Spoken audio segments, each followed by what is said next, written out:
Hey, what's up you guys, it's Dorothy and welcome back to my channel. Excuse me, I'm trying to get comfortable here. In today's video, we're going to go into another portion of Piper's point of view in Dead Girls Can't Tell Secrets by Chelsea Achaso. So let's get right into this video. This video may contain sensitive topics and foul language. If you do not wish to continue, please click off the video now. You have been warned. Piper, 2 weeks before she fell. It's out of the question. Mr. James hisses, baring yellow teeth. I told you last year it's not an appropriate topic for a school paper. A man's livelihood and reputation are on the line.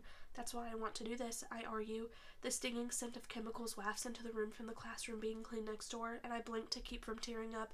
I've been asking since last soccer season to cover this story, and Mr. James keeps shutting me down. Mr. Davis is obviously innocent, but other people are spreading these lies, and eventually it could end him. Let me prove his innocence to everyone and blast all these rumors to hell. Mr. James inhales slowly, his thin frame rising and falling in his cushioned rolling chair. It's a no, Piper. The firmest possible no. I appreciate your loyalty to Mr. Davis, but the best thing you can do for him is to let it go. He is saying one thing, but I know he means another by the way the word loyalty drags on his tongue, and if you ask me again, I will remove you from journalism altogether. You can't do that, I protest, pressing my fingertips into the desk like if I hold on tight enough, he'll give in. Watch me. His neck pulses, the skin sunburn red. This isn't a debate tournament, Piper. You can't win this one.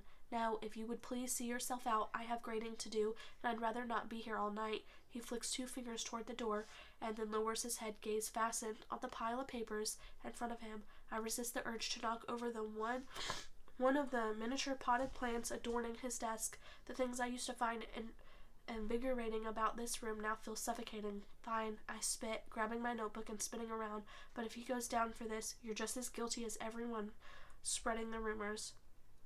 Flying out into the hall, I weave through the clumps of struggling students passing Mr. Davis's chemistry classroom. The door, now shut, it's also locked. I know this from the numerous times I've tried to get in there and dig around while he's been in the athletics office. I'm not buying this looking out for Mr. Davis welfare crap. Mr. James is jealous. Everyone loves Mr. Davis and everyone is perfectly indifferent for Mr. James. By the time I reach Mr. Davis's office, my jaw hurts from grinding my molars. The door is open. Mr. Davis is at the desk, and I head straight to the table along to the left side of the room. I smack my notebook down, the chair screeching as I drag it along the linoleum before plopping down into it. In front of me, the computer screen is black, but I don't try to revive it.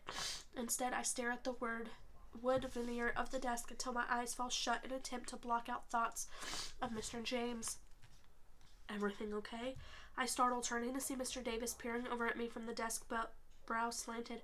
Oh yeah, hi Mr. Davis. I try to think up of a reason for storming in here without greeting him, but an image fills my head. Mr. James' fingers waving me toward the door, nails as discolored as his teeth. Just a rough class, but I'm here now. What do you need me to do? A ripple of impatience runs through my chest. I should be trying to prove Mr. Davis's innocence, not spending an hour grading his papers. Teacher's aide will look great on college applications, but the main reason I agreed to do it was to get closer so I could find some way to vindicate him. I owe him that. Being the only freshman in his AP chemistry class full of seniors wasn't exactly easy. The older kids started calling me Dr.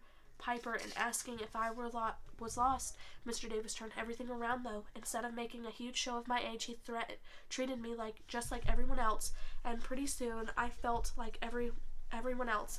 But I haven't found a thing to exonerate him, and whenever I try to question the guys on the team, they just joke about how they've been eating their Wheaties, or how when you're on fire, you're on fire.